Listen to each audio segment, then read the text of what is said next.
Buenas, ¿cómo andan? Bueno, vamos con cardiovascular, fisiología cardiovascular, temazo, tomado, te toca en la bolilla algo de cardio, te lo tomas sí o sí, es así, real. Bueno, la verdad es que muchos de los temas de cardio, con electrofisio cardíaca y contracción del músculo cardíaco, bastante hemos visto. Lo que vamos a ver ahora es básicamente conceptos de lo que es el ciclo cardíaco. ¿Bien?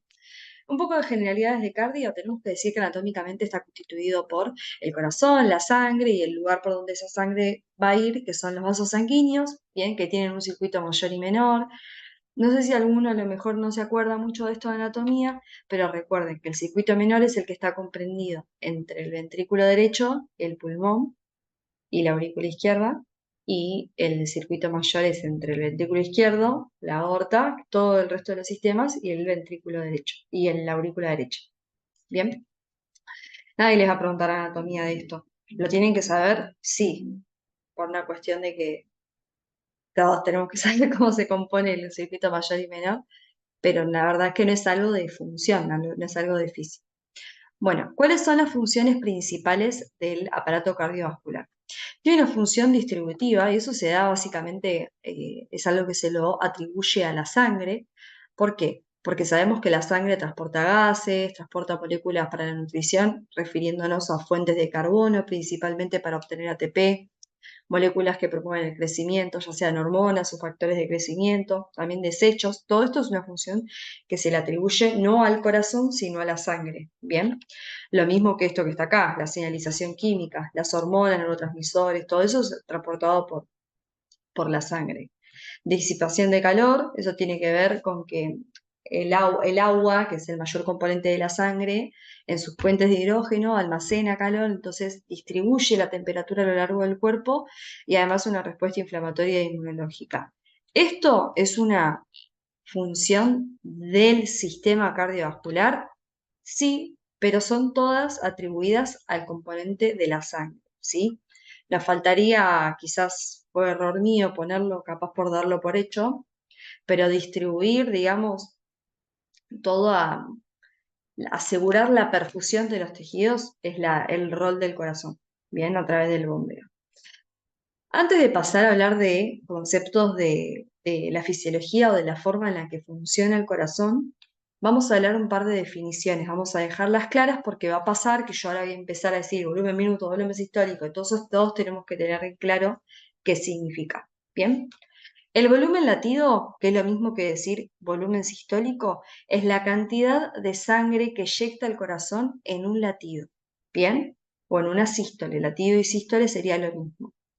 Entonces, hay que saber primero qué es y después el valor normal. El valor normal es de 70 mililitros por cada uno de esos latidos. Bien, esos 70 mililitros que se eyectan en cada sístole o en cada latido son aproximadamente el 60 o el 70% del total de la sangre que tiene el ventrículo. Es decir, el ventrículo después de que se llene, imagínense lo que es como un vaso de agua, tiene hasta acá, lleno, se llena completamente.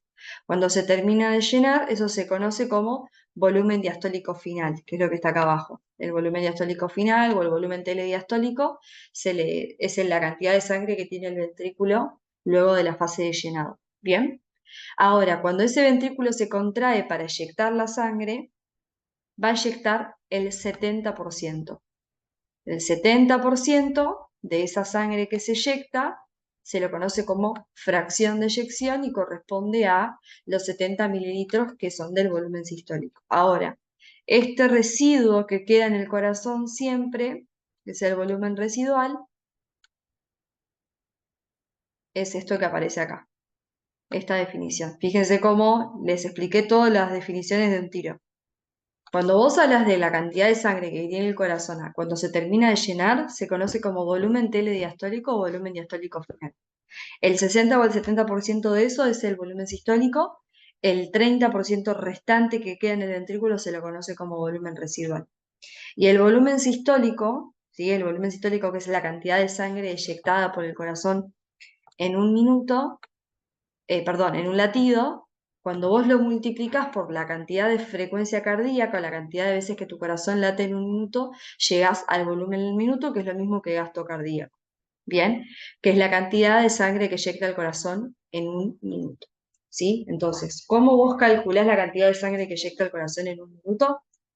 Haciendo el volumen sistólico, es decir, vos tenés que saber cuánta sangre se eyecta en un latido, multiplicando por la cantidad de latidos que hay en total, y eso te va a dar la cantidad de sangre que el corazón en total libera en un minuto, ¿ok? Acuérdense de estos, 120 mililitros volumen diastólico final, 50 mililitros el volumen residual, y acuérdense de la importancia del volumen residual como una especie de reserva para el corazón, porque cuando a veces se necesita aumentar el volumen sistólico, por ejemplo en una situación de ejercicio, el volumen residual baja y es súper importante para aumentar el volumen minuto y el volumen sistólico, ¿no?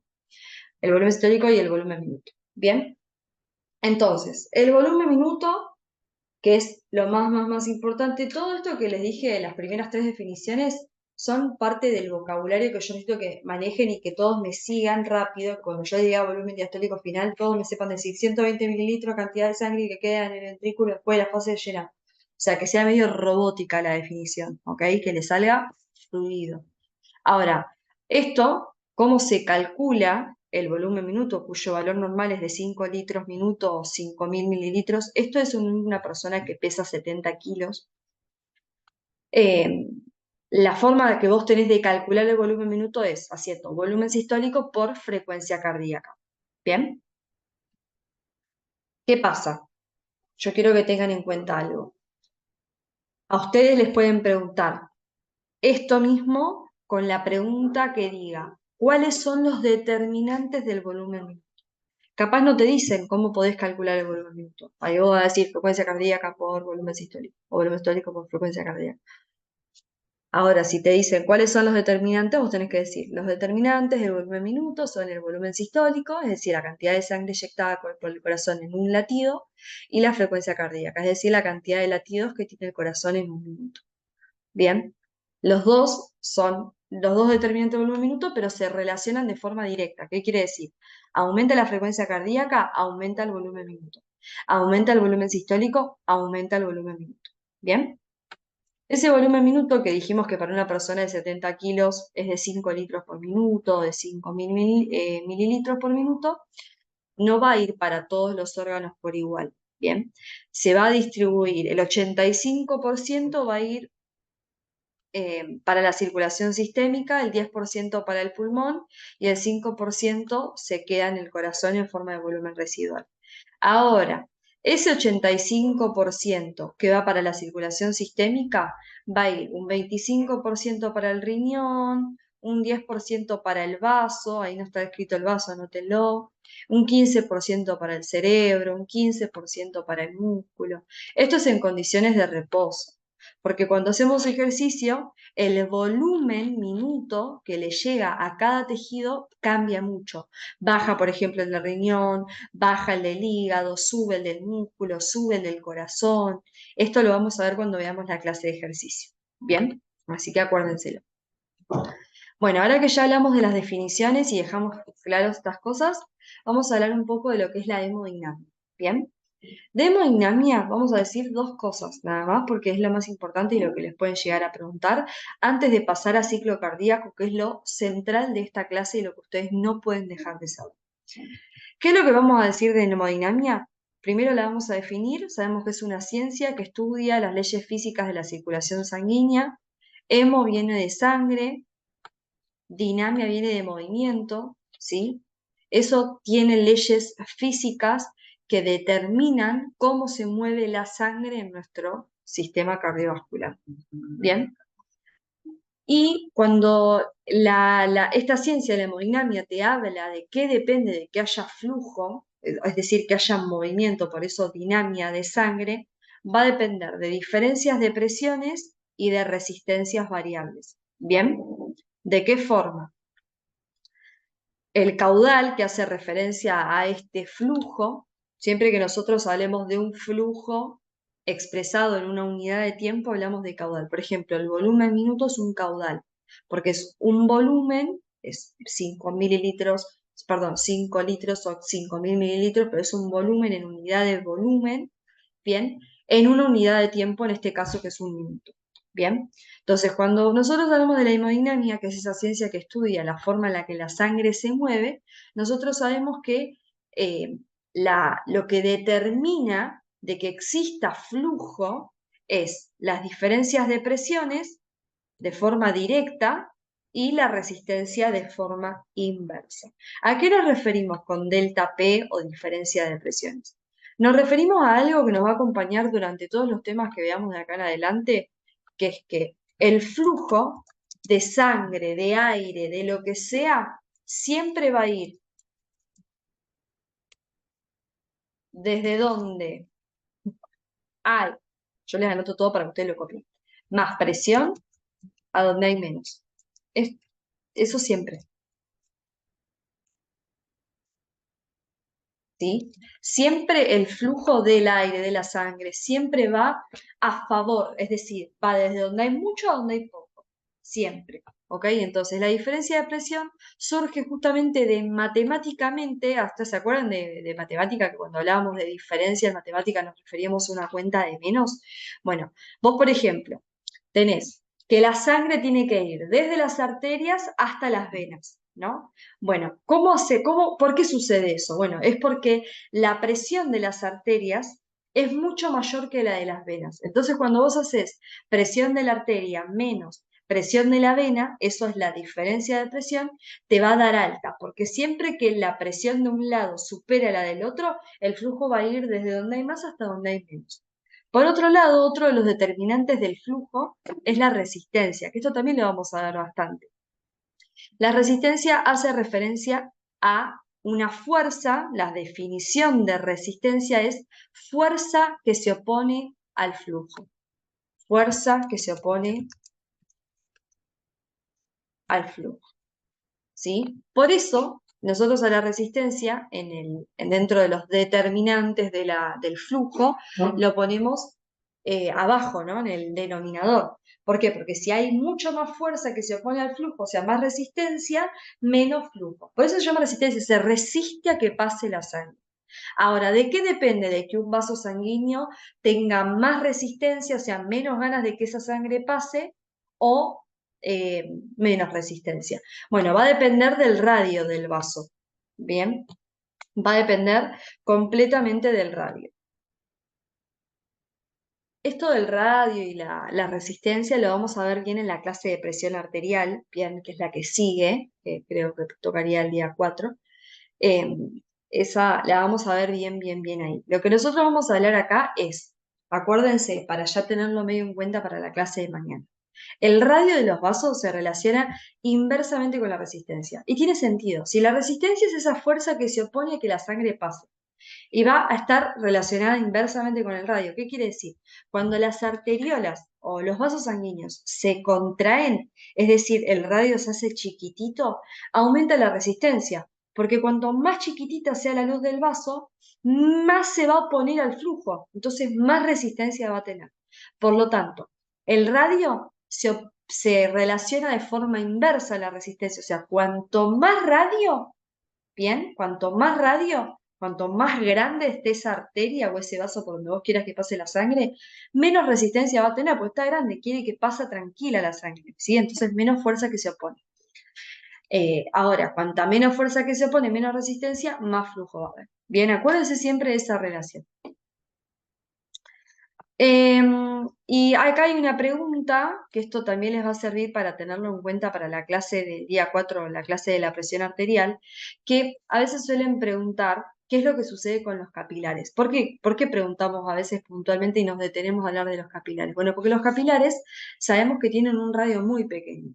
Entonces, siguiendo esta ley que dice que cuanto menor sea el radio, mucha más resistencia va a haber, bajo ese criterio tendríamos que decir, bueno, los capilares no hay flujo, porque es tan chiquito el radio que debería ser tan alta la resistencia o esa fuerza que se opone al flujo que directamente la sangre por ahí no debería pasar. Eso es lo que uno tendería a pensar con esta teoría. Pero la realidad es que esto no es así, es porque los capilares son un lecho en paralelo. ¿Qué quiere decir? Que si vos cortás un lecho capilar, te vas a encontrar con muchos vasos que están todos unos al lado del otro, bien paralelos. Bien, entonces cuando nosotros calculamos el radio de los capilares, no es que le vamos a medir el radio a un capilar de un lecho que está formado por 200 millones de capilares, vos no te quedás solo con el radio de uno. Vos lo que haces es, agarrás el radio de todos, lo sumás y ese sería el radio total del lecho capilar. Bien, entonces, matemáticamente, la ley de la física esta, que es la hemodinamia, cuando hace la suma de todos los radios, hace que los capilares sanguíneos, ¿sí? A pesar de que tienen tan bajito radio, como se suman, como si fueran un solo vaso, a veces el radio de los lechos capilares supera el radio de la aorta. Bien, o sea, matemáticamente son tantos los lechos que cuando vos sumas uno por uno, parece como que ese lecho capilar tiene más radio que hasta lo que tiene la aorta. La aorta, chico, que es un caño de escape así. O sea, entonces eso hace y eso justifica por qué hay tanto no, pero me refiero, ¿por qué hay flujo en los capilares a pesar de que tengan un radio tan chico? ¿Bien? Esto de la presión arterial media lo vamos a ver en la clase de presión.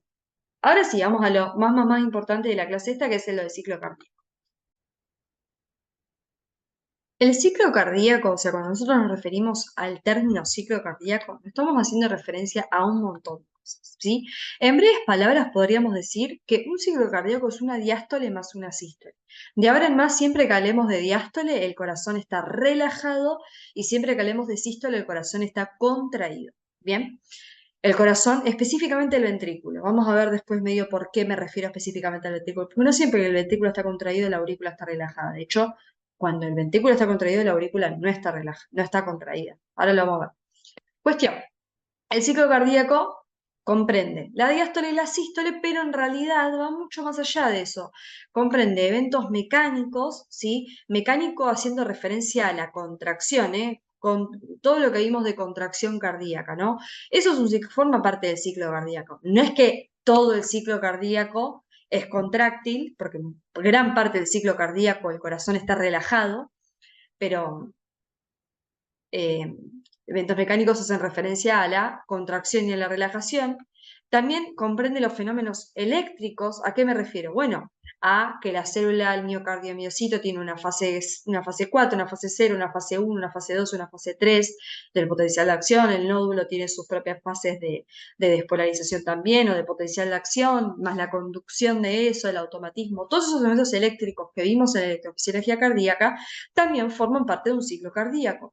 Y además, eventos sonoros, ¿sí? Eventos sonoros haciendo referencia a los ruidos que se pueden escuchar gracias a los golpes de las válvulas del corazón, que ahora los vamos a ir viendo. Bien, aproximadamente un ciclo cardíaco dura 850 milisegundos. ¿Eso qué quiere decir?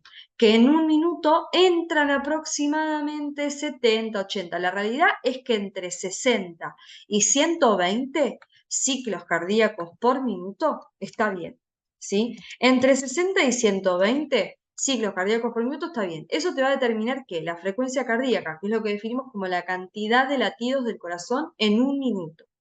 Una persona que tiene menos de 60 latidos por minuto tiene bradicardia con B larga, y alguien que tiene más de 120 latidos por minuto tiene taquicardia, ¿sí?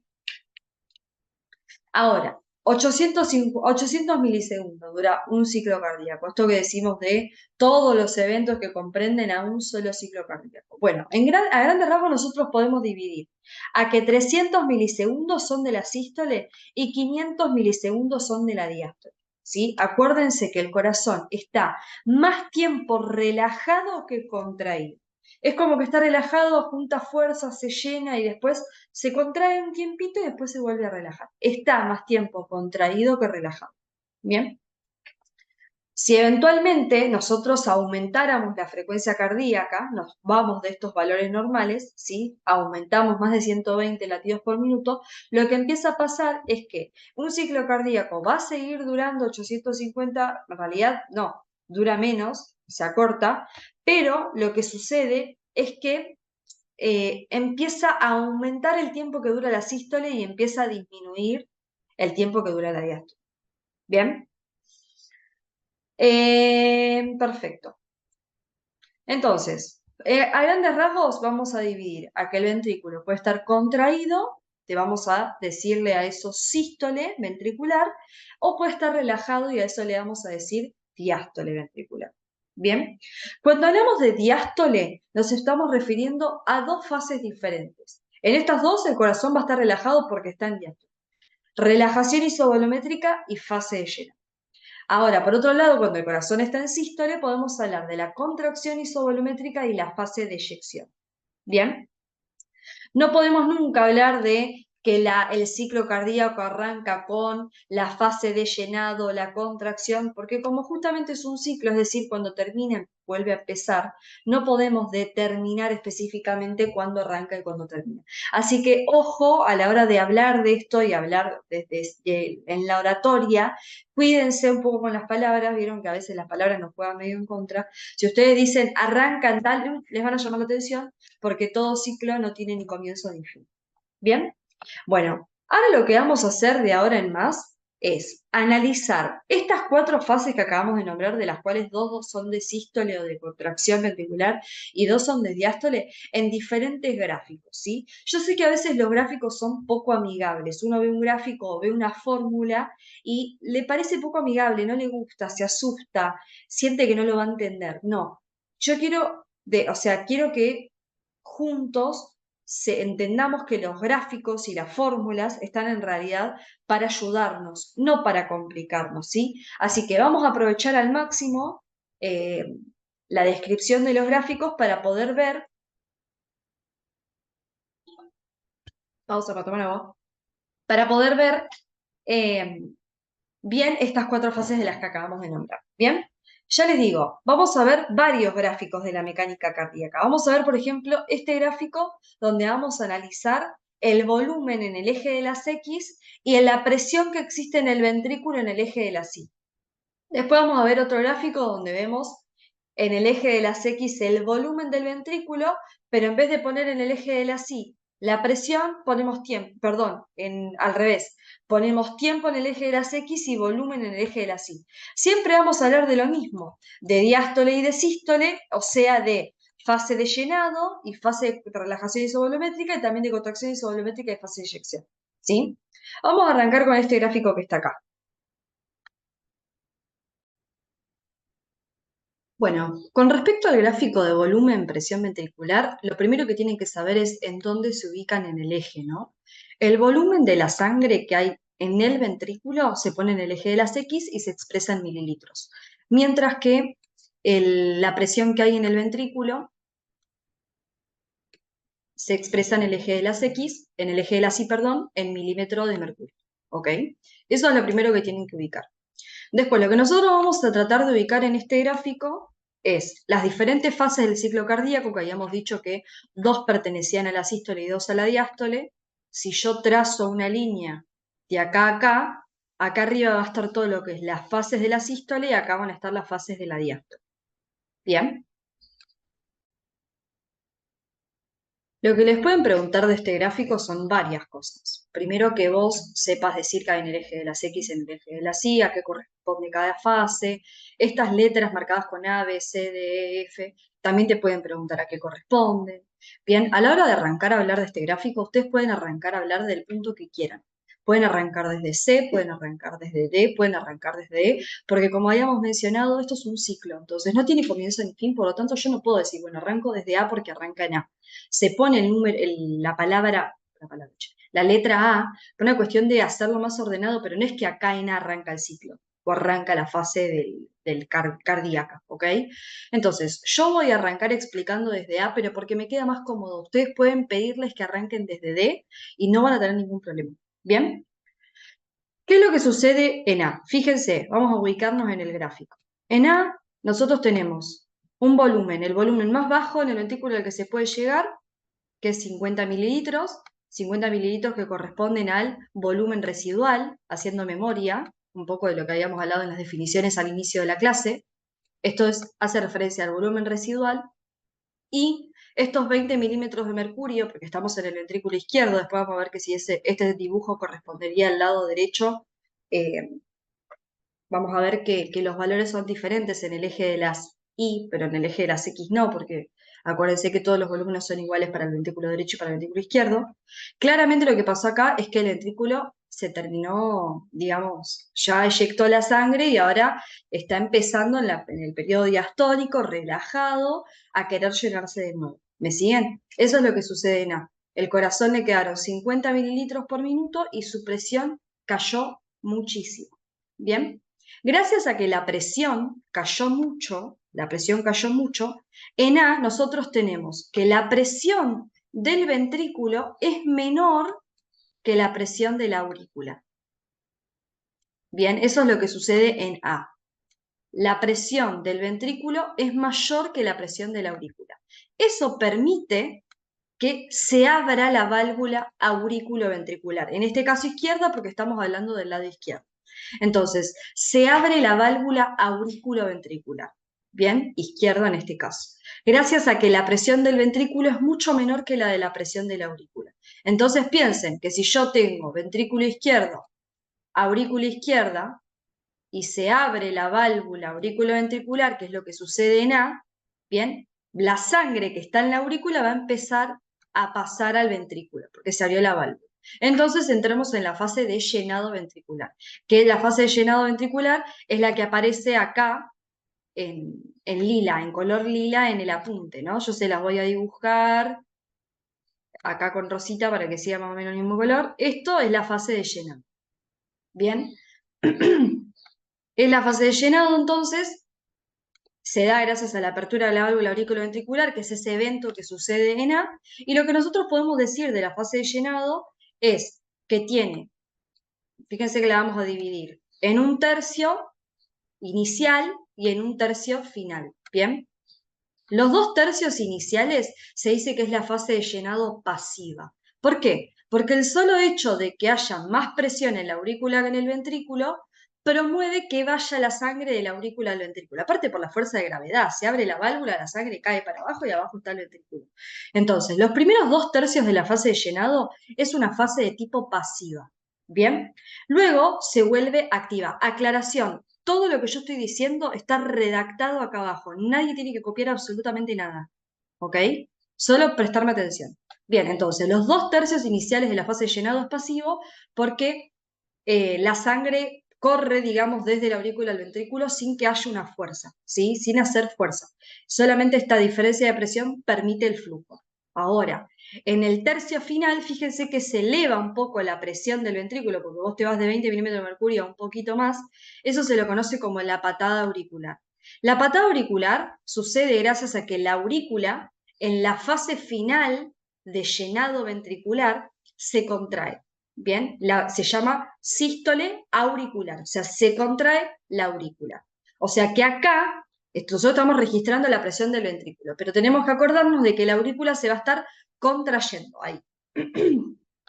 Gracias a que esa aurícula se contrae, se puede terminar de llenar el ventrículo. Por eso, la fase final del llenado ventricular se dice que es activo, porque requerís de que tu aurícula, como una naranja, se contraiga para terminar de exprimir la sangre.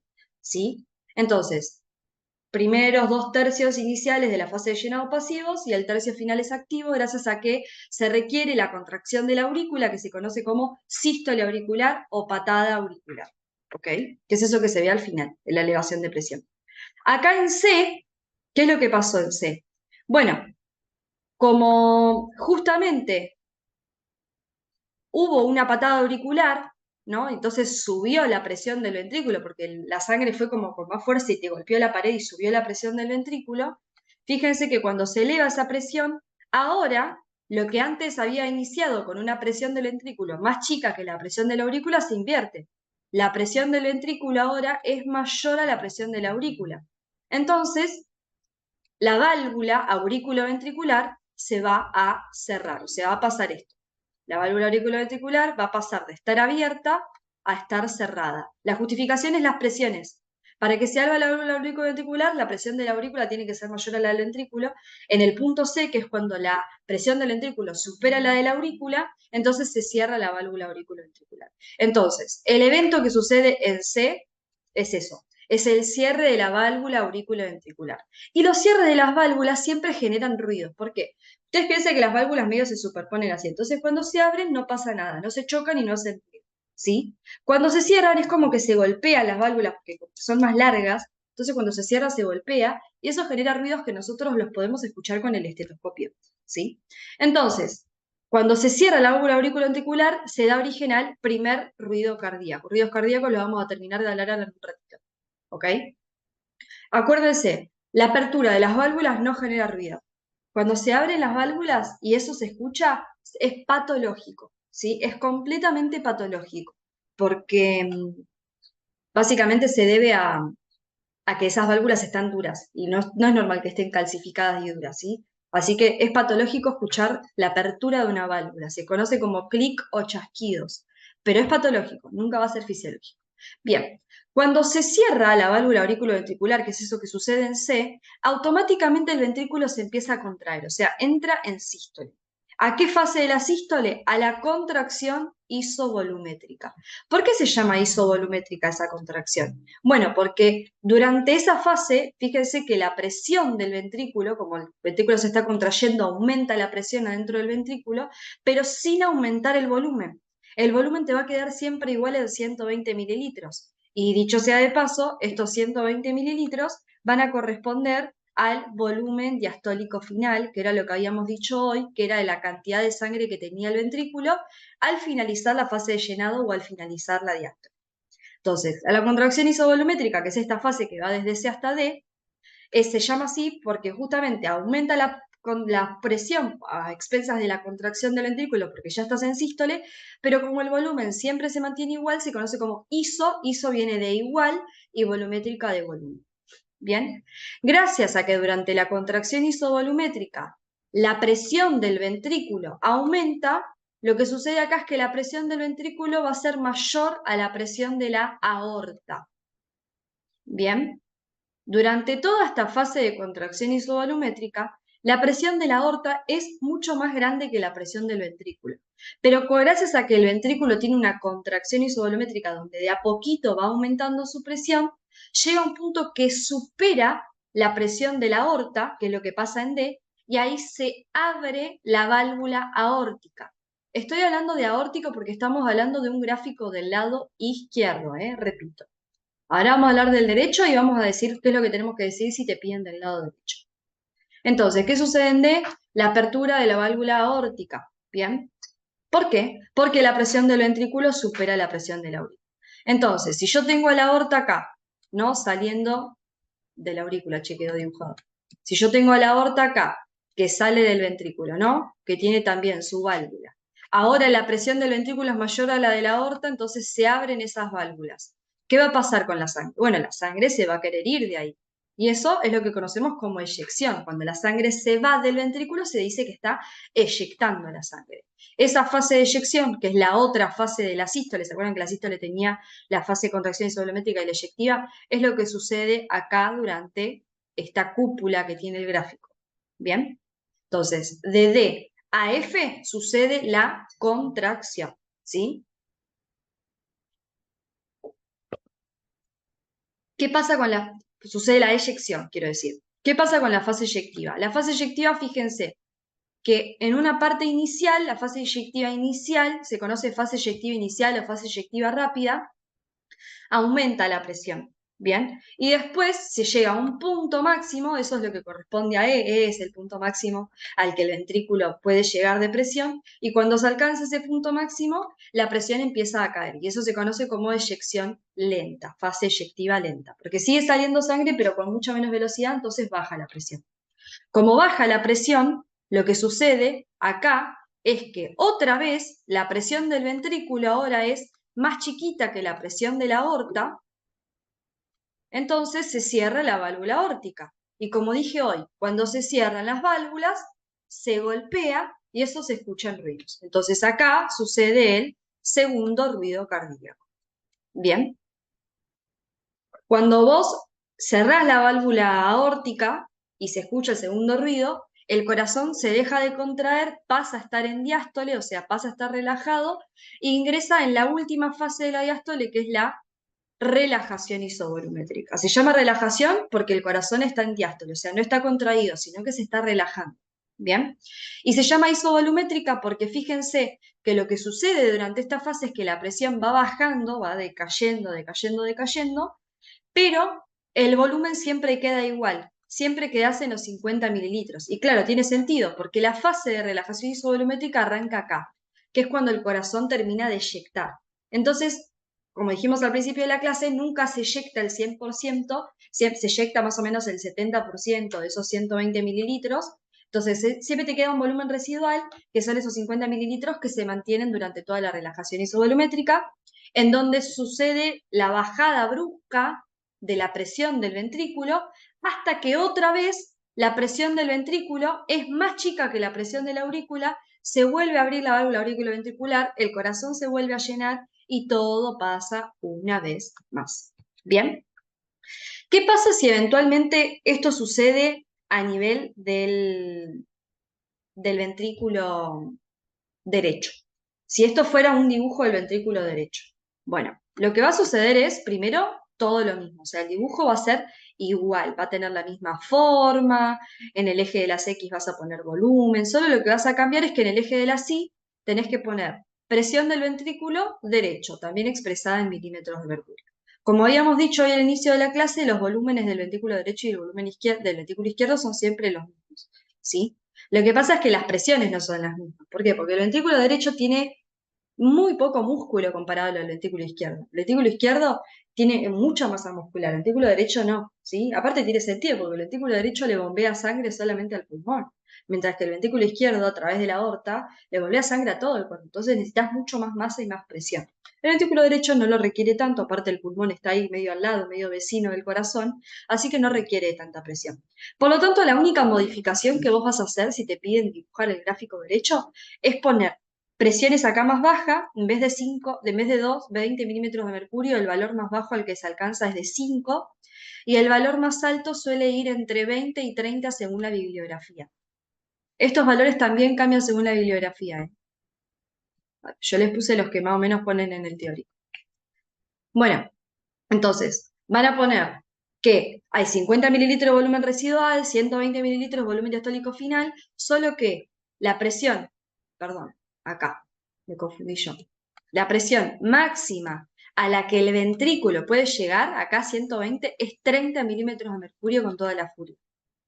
¿Bien?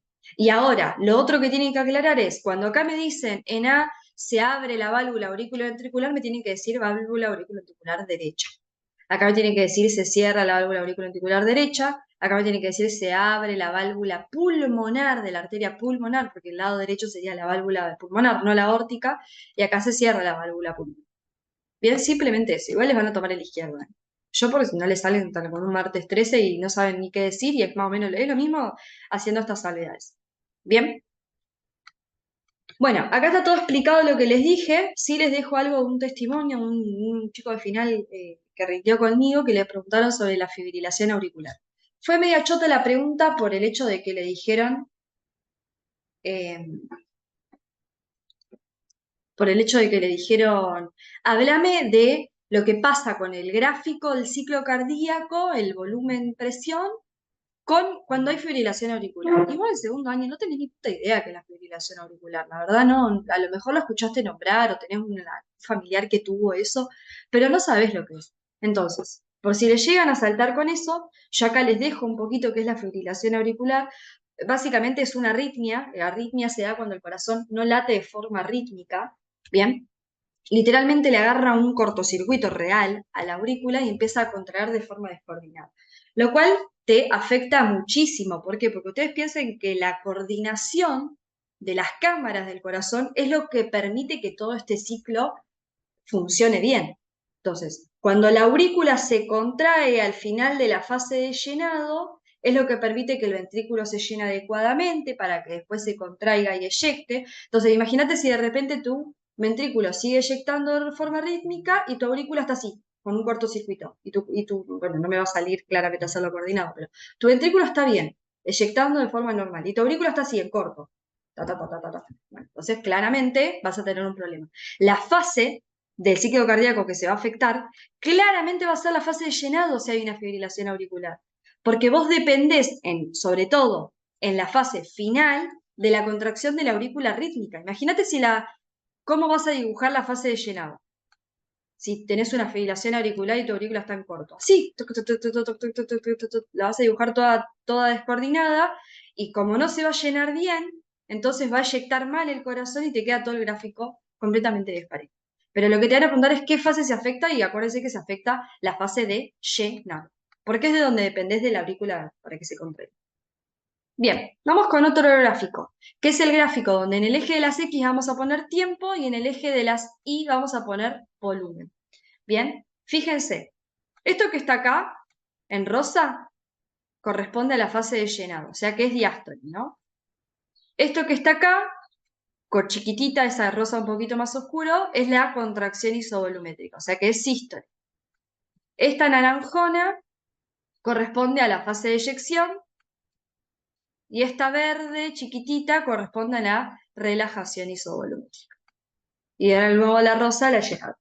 Lo que yo quiero que ustedes me sepan decir es, a medida que progresa el ciclo cardíaco, ¿qué pasa con los volúmenes? Bueno, en la fase de llenado ventricular, el volumen, lo que va a pasar es esto. Empieza a aumentar, hasta que se estanca un poco y necesita la patada auricular para terminar de llenarse. ¿Bien? Después lo que va a pasar es que en la contracción isovolumétrica vos llegás a 120 mililitros porque es ese valor máximo, ¿bien? Y se mantiene constante. Vamos a hacer una cosa, porque escribir arriba de este se me complica un toque. Lo voy a escribir acá. Vos tenés acá eje de las X y eje de las Y. Bien, acá vas a poner tiempo y acá vas a poner volumen. Tiempo en milisegundos y volumen en mililitros, ¿no? Entonces, vos acá en el tiempo tenés, la primera parte del dibujo es el llenado, la fase de llenado. Después sigue la contracción isovolumétrica. Después la eyección. Después la relajación isovolumétrica. Y después de nuevo la fase de llenado. Bien. Y vamos a ponerlo en el eje de las X para que sea más fácil de dibujar. Vos sabés que al volumen máximo a que el ventrículo puede llegar a tener es de 120 y el mínimo que le puede quedar es de 50, que es el volumen residual. Nunca vas a ponerlo acá el volumen, nunca llega a cero. Entonces, vos tenés que saber explicarme que en la fase de llenado, el volumen va aumentando hasta que la patada auricular llegás a 120. En el gráfico, que está en el apunte, fíjense que 120 queda un poquito más arriba de la patada. O sea, mentira, queda un poquito más abajo, queda como la patada sobrepasando. Hagan que coincida que el punto máximo a la que la patada auricular puede llegar de volumen coincida con 120. ¿Bien? Después, vos, cuando entras en la contracción isovolumétrica, ¿cómo queda el volumen? Igual, no vas a poner nada de diferente, queda igual, por eso se llama isovolumétrica la fase. Cuando vos eyectás sangre, como la sangre se va del ventrículo para eyectar, entonces el volumen del ventrículo disminuye. Disminuye. ¿Hasta dónde disminuye? Hasta llegar al volumen residual. Es decir, hasta que te quede un poquito del resto de sangre en el ventrículo. Vas a la relajación isovolumétrica, donde el volumen va a quedar igual. Bien, el volumen va a quedar igual, siempre estancado y que te coincida con los 50 mililitros. Y después en la fase de llenado vuelve a subir todo. Vuelve a subir hasta que viene la patada auricular, llegas a 120. Después en la contracción isovolumétrica te queda constante. Después en la fase eyectiva baja. Y así, todo de nuevo. Bien, entonces, quiero que les quede claro esto. Acá, anoten de que en realidad 120, bueno, me va a quedar medio desprolijo. Paren, ya sé, acá tengo la línea. Acá, 120, chicos, Esa línea no la pongan, ¿eh? El gráfico tiene que quedar así. Ese 120 pónganlo un poquito más arriba, ¿sí? El 120 acá. Pónganlo un poquito más arriba para que les coincida con la punta de la cúpula. Y esto, en vez de dibujarlo así, así está en el libro igual, ¿eh? Pero para que ustedes no se confundan, dibújenlo más así. Como que se va llenando de a poco, ¿ven? Así, dibújenlo más así. ¿Bien? Acá, que se vea bien que en la relajación isovolumétrica, perdón, que en la contracción isovolumétrica y que en la relajación isovolumétrica queda constante el volumen. ¿Me siguen? Modifiquen esas cositas, o sea, para que les quede bien, vieron que con la cátedra se pone medio exigente con los dibujos, ¿sí? Entonces, que se note bien que en las fases de paso le ponen una cosita en blanco y lo vuelven a dibujar y practican, ¿eh? Se los puse mal a propósito para que lo hagan ustedes. No, no está mal, pero sí sé que son quisquillosos, así que se marque bien que en las fases de isovolumétricas queda igual este detallecito acá de que va subiendo de a poco y que el 120 les coincida en el punto máximo de la cúpula. ¿Bien? Y la moraleja de esto de cuando vos lo dibujás del lado derecho, de cuando vos lo dibujás del lado derecho y lo dibujás del lado izquierdo, ¿ven? Porque este es un gráfico del lado izquierdo y este es un gráfico del lado derecho. Este es del lado derecho y del lado izquierdo. Queda igual. Bueno, ese es el concepto, de que los volúmenes, tanto del ventrículo derecho como del ventrículo izquierdo, son iguales y que las fases pasan al mismo tiempo. Cuando el corazón derecho está teniendo la relajación isovolumétrica, el izquierdo está teniendo la relajación isovolumétrica. Entonces, las fases y los volúmenes de los dos corazones, ventrículo izquierdo y derecho, son las mismas. Lo que sí cambia son las presiones, que como lo analizamos en el gráfico anterior. Bueno, ahora vamos a ir a ver otro gráfico.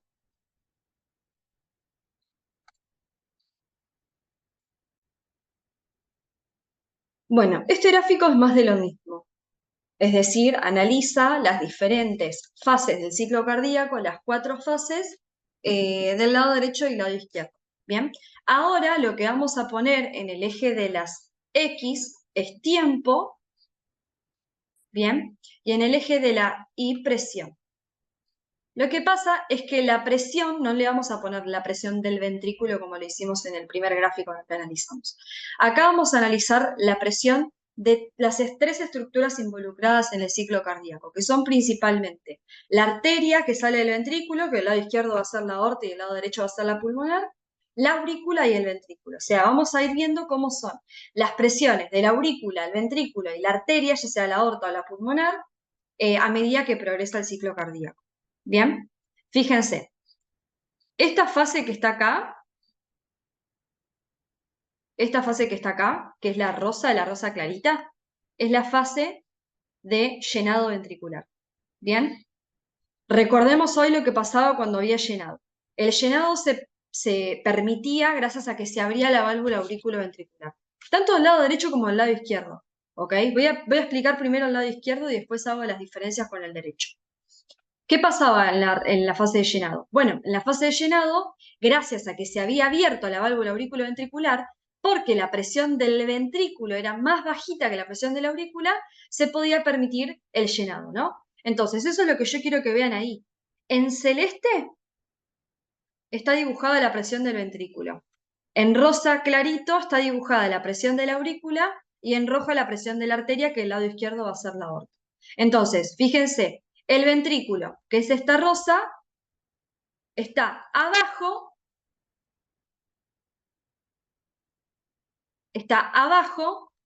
de la línea de la aurícula.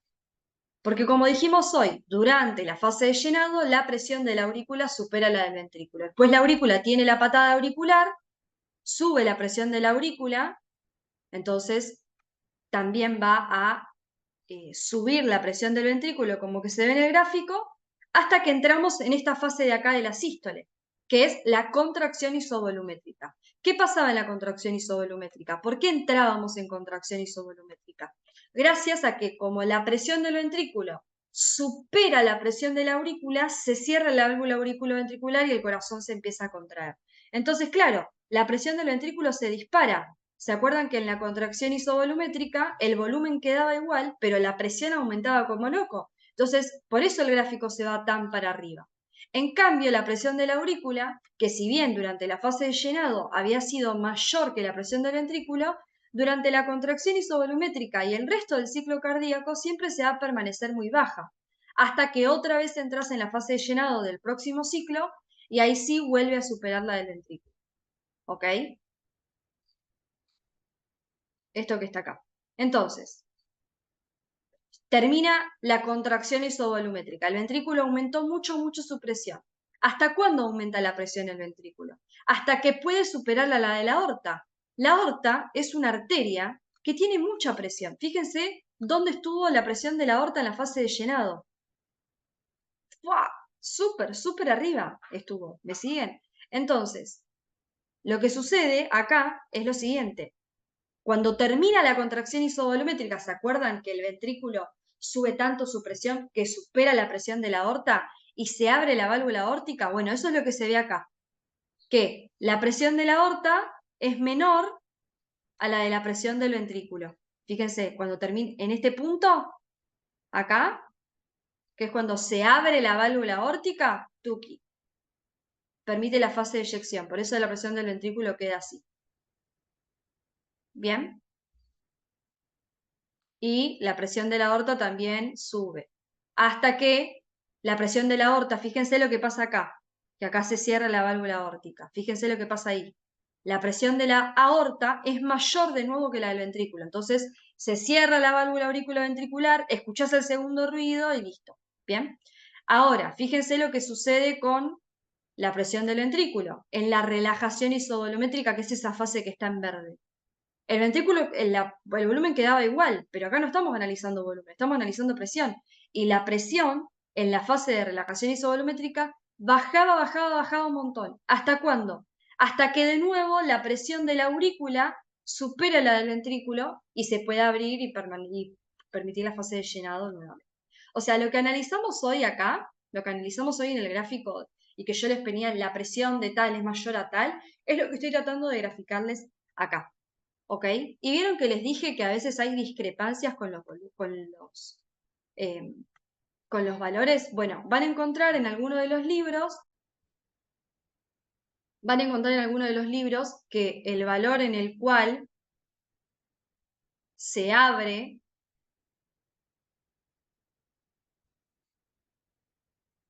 perdón, acá. Van a encontrar en alguno de los libros que el valor en el cual se abre la válvula aórtica es en 80. Por ejemplo, el boron, que es de donde es el gráfico que estábamos analizando recién, te muestra que la apertura de la válvula aórtica se da en 80 milímetros de mercurio. ¿Sí? No les van a hacer problema. Ustedes dicen, cambia según la bibliografía. Yo tengo libros que a mí me dicen que se abren 100 y otros que dicen que se abren 80. Bueno, si prestan atención al dibujo del lado derecho, la morfología es la misma. Lo que cambia es la diferencia de presión que hay entre la arteria pulmonar. Fíjense que la arteria pulmonar maneja presiones muy bajas, al igual que el ventrículo. O sea, las presiones del lado izquierdo de la aorta y del ventrículo izquierdo, fíjense que alcanzan valores de 110, de 90, 80. En cambio, las del corazón derecho alcanzan valores máximos de 30. ¿Sí? Entonces, lo que cambia es hasta dónde llega la presión. Pero después de la presión de tal es mayor a tal, eso es lo mismo. Fíjense, la presión del ventrículo derecho en la fase de llenado es menor a la presión de la aurícula y la presión de la arteria pulmonar es mayor. Eso es lo que pasa en la fase de llenado. ¿Bien? Después, en la contracción isovolumétrica sube la del ventrículo, supera acá a la de la aorta, por eso se abre la arteria pulmonar, y así. O sea, lo mismo que explicamos, pero del lado derecho. Ahora, les voy a tirar un tip para que ustedes practiquen dibujar esto. Para que practiquen dibujar esto, lo primero quiero que sigan estos pasos, porque este gráfico les va a costar, no les va a costar entenderlo. Si ustedes entendieron el ciclo cardíaco, no les va a costar entender el gráfico. ¿Saben qué es lo que les puede llegar a generar dificultad? Dibujarlo. Es decir, que un profesor te dé una hoja y una lapicera en el examen y que vos lo tengas que hacer de cero. Bueno, vas a seguir estos pasos. Lo primero que vas a hacer es poner los dos ejes, ¿bien? Y le vas a poner a qué corresponde cada uno. Vos sabés qué tiempo corresponde al eje de las X y presión en el eje de las, presión del ventrículo, ya sea del lado izquierdo o del lado derecho, corresponde al eje de las Y. Entonces, lo que vas a hacer es dividir al dibujo, antes de hacer todas las líneas de las presiones, vas a dividir al dibujo en partes. Vas a poner que esta primera parte del dibujo es la fase de llenado, que esta es la contracción isovolumétrica.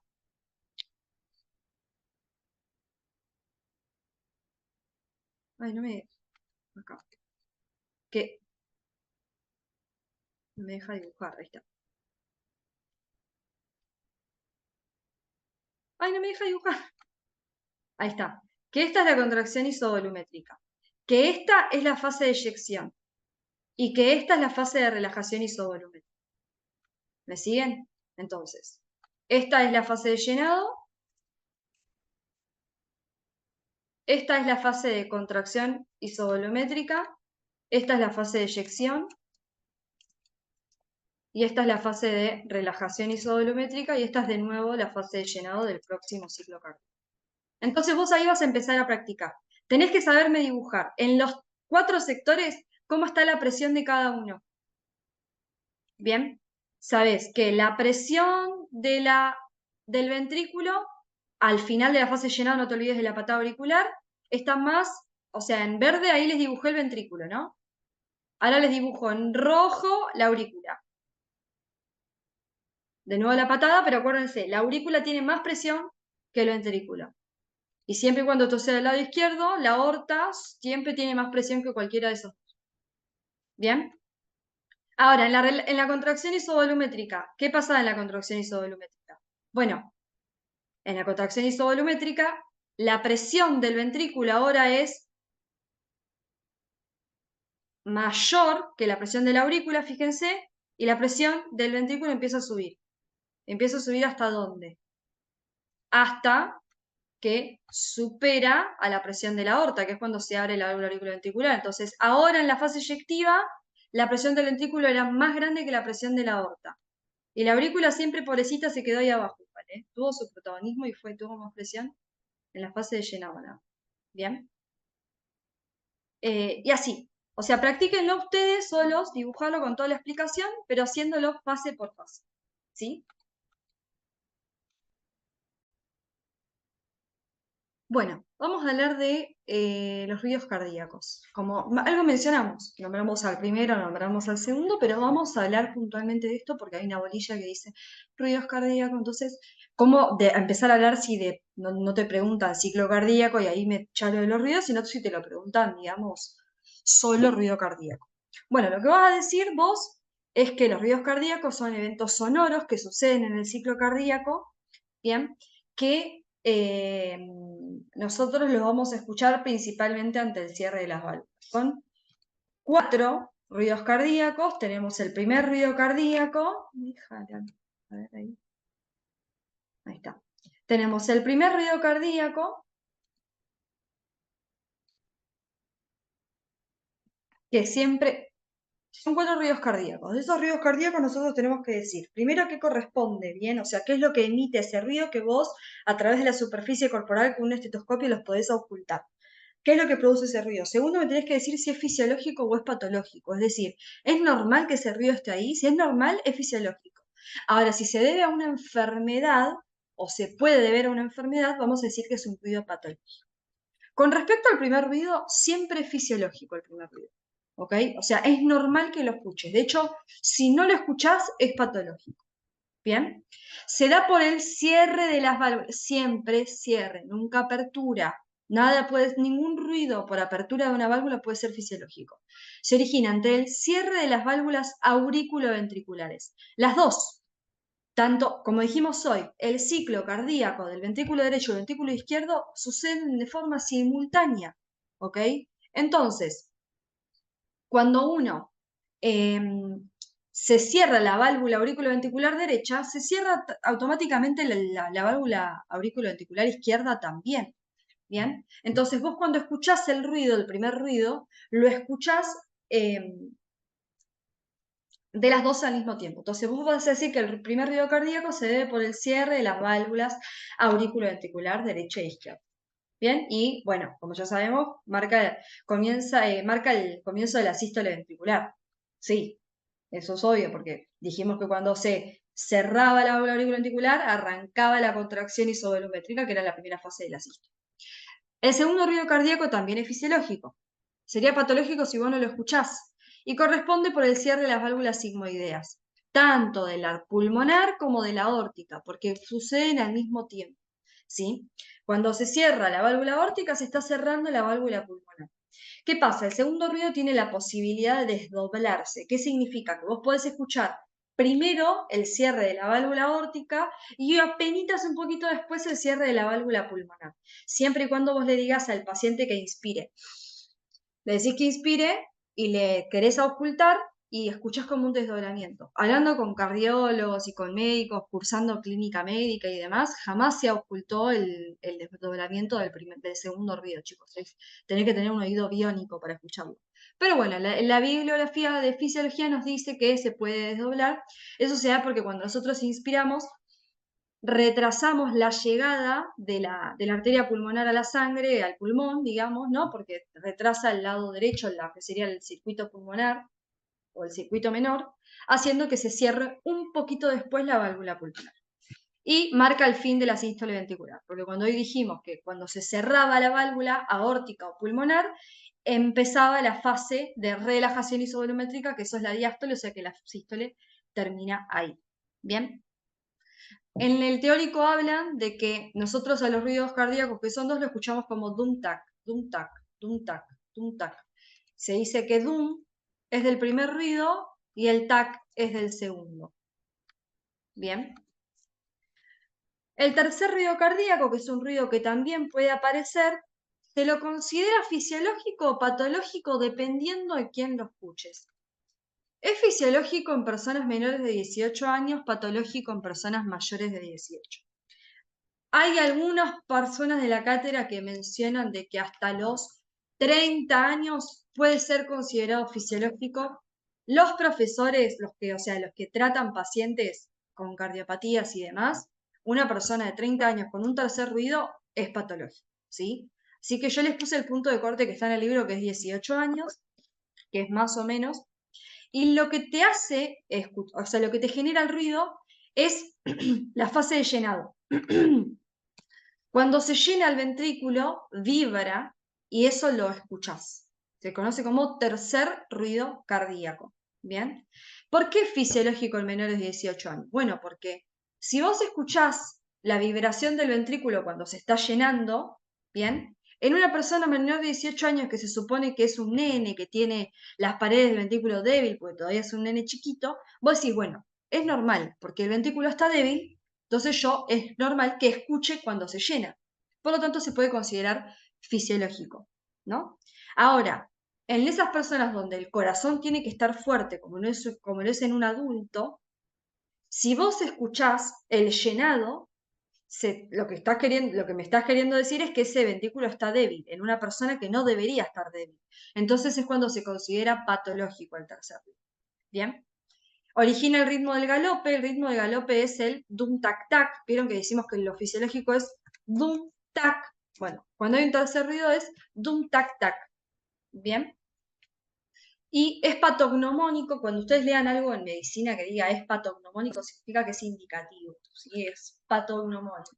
Por ejemplo, el exantema, o usted lo de la varicela, cuando te lo notás, es patognomónico de la varicela. ¿Qué quiere decir? Que si vos ves ese tipo de brote característico, vos decís, este chico tiene varicela. Bueno, en una persona adulta, donde el ruido, el tercer ruido es patológico, si vos lo escuchás decís, esta persona tiene insuficiencia cardíaca. Significa, cuando vos tenés insuficiencia cardíaca, que ese corazón no está cumpliendo la demanda de sangre de los tejidos porque no llega a bombear bien la sangre. Hay un cuarto ruido cardíaco, que es el cuarto ruido justamente, que siempre se lo va a considerar patológico. Este no es que es fisiológico en los nenes, patológico en los adultos, no. Este es siempre patológico. Y se da por una debilidad en la pared del ventrículo, que se da cuando cuando está la patada auricular.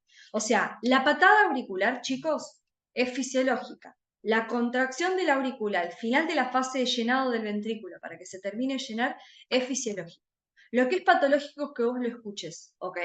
O sea, la patada auricular no es que el cuarto ruido es por la patada auricular. Sí, pero la patada auricular no tiene nada de patológico. Lo que tiene de patológico es que vos lo escuches, ¿sí? ¿En qué enfermedad vos escucharías el cuarto ruido? Bueno, en alguien que tenga el ventrículo fibrótico. En vez de tener células musculares cardíacas, tenga partes del ventrículo con tejido conectivo. Entonces, cuando está la patada auricular, eso hace un ruido como medio un tironeo y te origina el cuarto ruido. ¿Bien? Entonces, claro, ¿en qué personas vos podés encontrar partes del corazón con tejido conectivo o fibrosis en vez de músculo? En aquellas personas que se infartaron. ¿Por qué? Porque la célula muscular cardíaca no tiene capacidad mitótica. Entonces, cuando tenés un infarto, que no le llega sangre al corazón, porque tenés una arteria coronaria tapada, por ejemplo, esas células se mueren y cuando se regeneran no se pueden regenerar a células musculares cardíacas, se regeneran a tejido conectivo. ¿Bien? Acá, te pueden hacer marcar los ruidos cardíacos en el gráfico este que está acá. Te los pueden hacer marcar. ¿Dónde los van a marcar? El primer ruido dijimos que era acá. Ay, me quedó como muy grueso eso, ¿no? Paren que la achico un toque. El primer ruido lo vamos a marcar acá, que es ahí cuando se cierran la válvula auriculoventricular. El segundo ruido lo vamos a marcar acá. El tercer ruido, que es durante la fase de llenado, lo vamos a marcar acá. Y el cuarto ruido, que era por la patada auricular, lo vamos a marcar acá. ¿Sí? Bien. Y les dejé, en la bolilla dice, no sé si dice focos de ocultación o qué, pero la realidad es que nosotros podemos, siempre van a haber dos ruidos. Imagínense una situación normal de todo el día. Vos vas a escuchar dos ruidos, el primer ruido y el segundo ruido. Bien. Las podés escuchar en estos focos, ¿sí? Que se los dejo si quieren para que lo anoten dónde están, pero nadie les va a preguntar esto porque esto es de semiología y es de clínica. Bien, el foco aórtico está en el segundo espacio intercostal del lado derecho, el foco pulmonar del segundo espacio intercostal del lado izquierdo, el tricuspidio está en la altura del apéndice sifoides más o menos, y el mitral en el quinto espacio intercostal del lado izquierdo. A ver, en todos los focos, el accesorio aórtico es para una patología especial, ni se lo noten. La realidad es, vos pones el estetoscopio en cada uno de estos focos y siempre vas a escuchar dos ruidos, ¿sí? Pero si vos escuchás un ruido patológico en el foco aórtico y en el foco pulmonar, mitral y tricuspidio no lo escuchás, bueno, probablemente el problema sea de la válvula aórtica y no de las otras tres. Apunta medio a eso. Y esto tiene una importancia clínica y patológica, no fisiológica, así que esto no lo han tomado nunca, no se preocupen. Avancemos, así ya terminamos con la clase. Vamos a ir a hablar de los determinantes de volumen sistólico. Hoy al principio de la clase, cuando hablamos de la definición de volumen minuto, dijimos que los determinantes del volumen minuto son el volumen sistólico por la frecuencia cardíaca. Bien, tengo una alumna que una vez en un final dijo volumen sistólico más frecuencia cardíaca. Automáticamente la desaprobaron. No le dejaron ni seguir, le pusieron un 2 y la mandaron para la casa. Así que, por favor, tengan cuidado, ¿sí? No, aparte no tiene sentido si vos pones más, no tiene sentido matemático. En 9 minutos es la cantidad de sangre que llega al corazón en 1 minuto. Entonces vos tenés que hacer la cantidad de veces que el corazón late en 1 minuto por la cantidad de sangre que eyecta en un latido. O sea, no está bien matemáticamente, no entendiste la definición de volumen minuto si pones más. Así que poné multiplicado, ¿sí?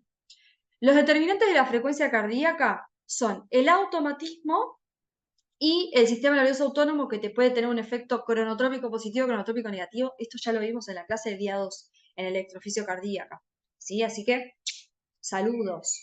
Ahora vamos a ver al volumen sistólico. Vamos a estudiar el volumen sistólico bien.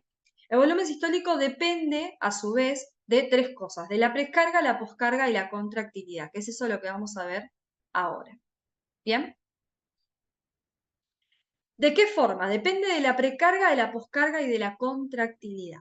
Esto quiere decir que el volumen sistólico, esto es una fórmula que le inventé yo, que es para que se la acuerden. Depende de la precarga más la contractilidad sobre la poscarga. ¿Qué quiere decir?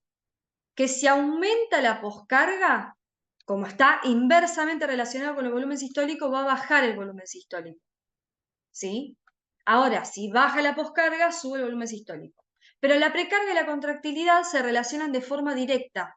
Entonces, si sube la precarga, sube el volumen sistólico, si sube la contractilidad, sube el volumen sistólico. ¿Ok? ¿Qué es la contractilidad? Por suerte ya lo hemos analizado. La contractilidad sabemos que es la propiedad intrínseca del músculo cardíaco para formar puentes cruzados, que sabíamos que el puente cruzado era la actina con la miosina, es lo que está dibujado acá, esto permite que se contraiga el corazón. Bien, ¿y de qué va a depender? Y el hecho de que vos tengas proteínas contráctiles, porque sin la actina y la miosina no formás puentes cruzados, no podés contraer el músculo, que tengas troponina C, que tengas una buena disponibilidad de calcio en el retículo sarcoplasmático, todo lo que ya estudiamos en la clase de contracción, ¿sí? Y a su vez que la contractilidad puede ser modificada por mecanismos homeométricos y heterométricos, como lo vimos en la clase del día 2, esto ya lo sabemos. ¿Bien? Por otro lado, tenemos a la precarga. La precarga se la define como la tensión en la pared del ventrículo al final de la diástole. Puse tensión en mayúscula porque a veces dicen presión y los de la cátedra los cagan a pedo. Digan tensión, es la tensión de la pared del ventrículo al final de la diástole. Hay muchas definiciones que nosotros vamos a ver en fisiología que yo los voy a dejar ser libres, ¿ok? O sea, lo pueden definir como quieran, con sus palabras, de la forma que lo entienden y está bien. Pero hay definiciones puntuales que las tienen que decir y repetir como se las pongo en el material porque es así como le gusta que le digan a la cátedra. Esta es una de ellas. Precarga y poscarga la definen así como está acá para que no les generen y no les rompan las pelotas, ¿ok? Entonces, la precarga es la tensión de la pared ventrícula al final de la diástole, ¿bien? O sea, la diástole, al final de la diástole dijimos que era cuando se terminaba de llenar el corazón.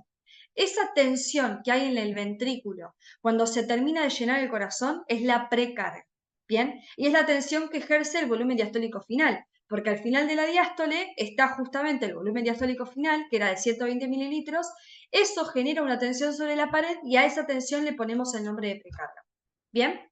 La precarga va a depender del retorno venoso. ¿Qué quiere decir retorno venoso? El retorno venoso es la cantidad de sangre que por las venas vuelve a los ventrículos, ¿no? Ese volumen diastólico final, en la fase de llenado. ¿Cómo se llega? Por la sangre que vuelve al corazón a través de las venas. Entonces, si yo estoy diciendo que la precarga es la tensión que tiene la pared del ventrículo, que le ejerce el volumen diastólico final, si vos tenés más retorno venoso, vas a tener más volumen diastólico final y más precarga. Si tenés menos retorno venoso, vas a tener menos volumen diastólico final, entonces menos precarga. Entonces, la precarga, que es un determinante del volumen sistólico, tiene como determinante a su vez al retorno venoso. ¿Bien? Al retorno venoso nosotros lo podemos modificar de diferentes formas. Lo podemos modificar, por ejemplo, cuando hacemos actividad física. ¿Por qué? Eso tiene que ver con una cuestión anatómica de que las venas, fíjense este dibujo medio que lo muestra, las venas profundas de nuestro cuerpo se localizan entre los músculos esqueléticos. Entonces, cuando el músculo esquelético, cuando vos estás caminando, por ejemplo, o estás haciendo ejercicio o estás corriendo, los músculos esqueléticos es como que aprietan las paredes de las venas y hace que la sangre suba. Piensen que las venas, a diferencia de las arterias, tienen muy poca pared muscular. Entonces, si no hay un mecanismo extrínseco que le ayude a que esa sangre vaya subiendo, es como que le cuesta a la vena ir subiendo. A la aorta, más allá de que tiene mucha fuerza y mucho músculo, piensen que lleva la sangre medio a favor de la fuerza de gravedad. Si yo estoy parada, ¿no? Y tengo las venas que van desde la punta de los pies hasta mi corazón, ¿no? Hasta mi ventrículo derecho, hasta mi aurícula derecha. Piensen que tiene que ir en contra de la gravedad, entonces la vena tiene que hacer mucha fuerza y la vena encima no tiene mucho músculo, entonces los músculos extrínsecos, los músculos esqueléticos, cuando presionan la pared de la vena, ayudan a ir subiendo la sangre así como así, tipo medio de a poco, así, tuki, tuki, la va subiendo de a poco. Y una vez que esa sangre sube, no se cae, porque acuérdense de que las venas tienen válvulas que permiten que no se caiga. Cuando el músculo se contrae, la válvula se abre y la sangre sube para arriba, o sea, aumenta el retorno venoso, pero cuando la válvula se cierra no se cae porque justamente están las válvulas que evitan que se caiga, evitan el flujo retrógrado. También hay otra forma de aumentar el retorno venoso, que es mandando más agua a la sangre. Por ejemplo, sacás agua del riñón y lo mandás a la sangre. De esa forma tenés más volumen circulante efectivo, entonces más retorno venoso. Y esto es lo que vamos a ver en la clase de balance hidrosalino. ¿sí? Bien, entonces, para que quede claro, si yo aumento el retorno venoso, a la precarga la voy a aumentar. Bien, aumenta el retorno venoso, es decir, vuelve más sangre a mi corazón, más tensión va a tener la pared del ventrículo cuando se termina de llenar. Entonces, aumenta el retorno venoso, aumenta la precarga. Y si aumenta la precarga, el volumen sistólico aumenta. Bien, y el volumen minuto aumenta. Si el retorno venoso baja, la precarga entonces va a bajar, el volumen sistólico va a bajar y el volumen minuto va a bajar. Bien. ¿Cómo explico yo que si aumenta el retorno venoso, aumenta la sangre que el corazón saca en un latido? O sea, a ver, hasta acá vamos bien. Si aumenta el retorno venoso, aumenta la precarga. Tiene sentido, porque si vuelve más sangre a mi corazón, entonces más tensión en la pared del ventrículo, entonces aumenta la precarga. Pero ¿por qué si aumenta la precarga, el corazón eyecta más sangre? ¿Por qué se aumenta la precarga y hay más volumen sistólico? Bueno, eso tiene que ver con que cuando nosotros tenemos más sangre volviendo al corazón, o sea, hay más retorno venoso, el corazón se estira más de lo normal, ¿bien?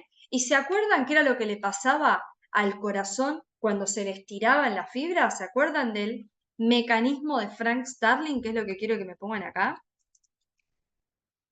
El mecanismo de Frank Starling era un mecanismo que modificaba la contractilidad, que era un mecanismo heterométrico, es decir, cambiando la longitud de la fibra, tenía un efecto inotrópico, se aumentaba la contracción, bien, a expensas del estiramiento, porque cuando se estiraba la fibra se formaban mejores los puentes cruzados, entonces aumentaba la contracción. Entonces el caminito sería así. ¿Te vuelve más sangre al corazón? O sea, ¿tenés más retorno venoso? Al final de la diástole, cuando el corazón se termina de llenar, tiene más tensión la pared del ventrículo. Eso estira las paredes del ventrículo, activa el mecanismo de Frank Starling, aumenta la contractilidad, ¿bien? O sea, aumenta la fuerza que tiene ese ventrículo para eyectar, entonces aumenta el volumen sistólico. Y si aumentas el volumen sistólico, vas a aumentar el volumen minuto. ¿Bien? Esto no se los pienso ni decir, lo del efecto ANREP, porque los de la cátedra son partidarios de que como es un efecto que todavía se está estudiando y no se sabe, no quieren ni que se los nombren. Así que no se los quiero ni decir. Quiero que lo lean, porque los de la cátedra lo dan en un teórico. Pero los de la cátedra le enoja que se lo nombren cuando están explicando contracción cardíaca. Hablan del efecto ANREP y no les gusta, porque ellos lo están estudiando. Entonces, como no se sabe nada, no les gusta que hablemos de eso. Como medio tabú. Así que, saludos para ANREP. 2 besitos. Bueno, ya hablamos de la contractilidad y de la precarga. Vamos a hablar, y esto es lo último que nos queda de la clase, de la poscarga. La poscarga es la tensión de la pared del ventrículo al final de la contracción isovolumétrica necesaria para superar la presión de la aorta y dar lugar a la fase de eyección. Miren, vamos a volver al gráfico de hoy, a este que está acá. ¿Se acuerdan que la precarga era la tensión de la pared del ventrículo al final de la diástole? Entonces, la precarga la vamos a marcar acá. Esa tensión que tiene la pared del ventrículo cuando está terminando la diástole es la precarga. Y la poscarga es la tensión de la pared del ventrículo al finalizar la contracción isovolumétrica necesaria para superar la presión de la aorta. Entonces, la poscarga está acá. Bien, gracias a esa tensión, ¿se acuerdan que la válvula aórtica para permitir la eyección se abría cuando la presión del ventrículo superaba la presión de la aorta? Bueno, gracias a la poscarga, gracias a esa tensión que tiene la pared del ventrículo, se puede superar la presión de la aorta y eso permite abrir la válvula aórtica y eyectar sangre. Bien. Entonces, así como la precarga está determinada por el retorno venoso, la poscarga está determinada por la presión arterial. Bien, depende de forma directamente proporcional. O sea, aumenta la presión arterial, aumenta la poscarga. Disminuye la presión arterial, disminuye la poscarga. ¿Por qué es eso? Bueno, porque yo estoy diciendo que la poscarga es lo que necesitamos para superar la presión de la aorta, ¿no? Entonces vos imaginate que de repente la presión de la aorta, la presión arterial sería, arterial de aorta viene, en vez de estar acá en 80 o en 100, depende del libro, está en 110 porque aumentó la presión arterial, ¿no? Entonces, la poscarga no va a estar acá. La contracción isovolumétrica va a ser un poco más larga Bien, va a ser un poco más larga para poder superar la presión de la aorta para poder eyectar. Entonces, cuando aumenta la presión, la poscarga tiene que ir atrás, aumentarse atrás, para poder superarla y permitir la eyección. Entonces, así como la precarga depende del retorno venoso, la poscarga depende de la presión arterial. Bien, cuanto más presión arterial, más vas a tener que hacer fuerza con el ventrículo para superar y abrir la válvula aórtica, y al revés. ¿Me siguen? Eso es lo que está explicado acá abajo. Ahora, como dijimos hoy, la poscarga, como dijimos hoy, la poscarga se relaciona, ¿se acuerdan que lo dije hoy al principio? De que la poscarga se relaciona inversamente con el volumen sistólico. O sea que si hay más poscarga, hay más volumen sistólico. Esto se da por lo siguiente. Nosotros sabemos que la fase de sístole es esto que está acá. La contracción isovolumétrica con la fase eyectiva. Esas dos fases forman la sístole. Si de repente vos tenés más presión arterial, ¿no? Tu presión arterial ahora está acá. Entonces vos vas a estar mucho más tiempo en... Vas a estar mucho más tiempo en contracción isovolumétrica para poder superar esa poscarga. Entonces te va a pasar lo siguiente.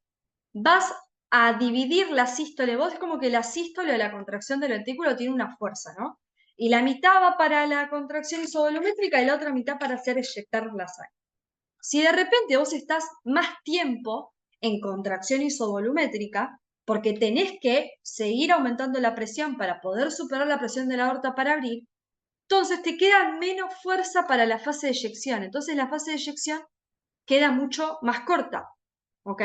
Por eso, cuando aumenta la presión arterial, aumenta la poscarga, y si aumenta la poscarga, baja el volumen sistólico. Porque cuando vos aumentás la poscarga, estás aumentando la contracción isovolumétrica y estás disminuyendo la fase de eyección. Entonces, si vos tenés menos fases de eyección, entonces vas a eyectar menos sangre en un latido, entonces bajás el volumen sistólico. Por eso, esto que les expliqué acá. Si vos aumentás la contractilidad, aumentás el volumen sistólico. Tiene sentido. Cuanto más fuerza de contracción, más sangre vas a eyectar en una sístole, en un latido. Si vos aumentás la poscarga, más volumen sistólico vas a tener. Perfecto, porque el corazón cuando se estiraba y tenía más precarga, hacía más fuerza y eyectaba más sangre en un latido. Ahora, si vos aumentás la poscarga, vas a disminuir el tiempo de eyección. Entonces vas a bajar el volumen sistólico. Por eso la precarga y la contractilidad se relacionan de forma directa con el volumen sistólico, mientras que la poscarga de forma inversa. ¿Sí? Entonces, para que quede claro esto, si aumenta la presión arterial, aumenta la poscarga, pero si aumenta la poscarga, baja el volumen sistólico y baja el volumen minuto. ¿Sí? Ahora, si baja la presión arterial, baja la poscarga, entonces el volumen sistólico aumenta, entonces el volumen sistólico aumenta. Esto de marcar la precarga y la poscarga ya lo hicimos. ¿Sí? Esto que les puse acá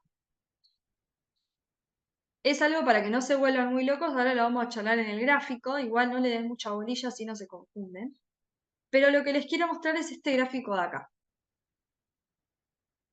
Si bien con la clase de presión arterial vamos a terminar de verlo, la resistencia periférica y demás, nosotros lo que acabamos de ver en esta clase es todo esto.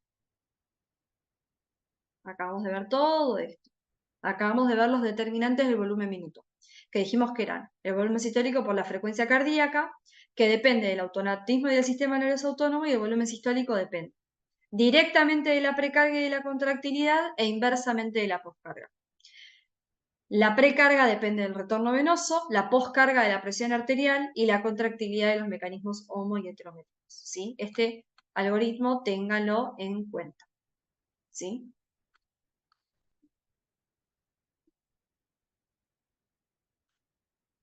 Perfecto. Ahora, este gráfico, ahora que ya entendemos lo que es la precarga y lo que es la poscarga, nos pueden preguntar acerca del gráfico que vimos hoy de volumen-presión, pero ¿qué pasa si aumenta la precarga? ¿Qué pasa si aumenta la poscarga? ¿Y qué pasa si aumenta la contractilidad? Bueno, en violeta está el gráfico normal. Ahora, acá yo con color naranja les voy a marcar qué es lo que pasa con el gráfico cuando aumenta la precarga. ¿Bien? Es muy fácil lo que ustedes tienen que decir. Si aumenta la precarga, quiere decir que aumentó el retorno venoso, ¿no? Si aumenta el retorno venoso, la fase de llenado va a ser más larga. Aumenta el retorno venoso, entonces en vez de tener 120 mililitros de volumen diastólico final, vas a tener un volumen diastólico final mayor. ¿Cuánto va a depender de cuánto retorno venoso haya aumentado? Así que no importa un valor acá. Lo que sí sabemos es que cuando aumenta el retorno venoso, aumenta la fase de llenado, aumenta la precarga que le habíamos marcado acá hoy, la vamos a empezar a marcar acá, porque justamente aumentó, ¿no? Entonces, aumenta el volumen diastólico final.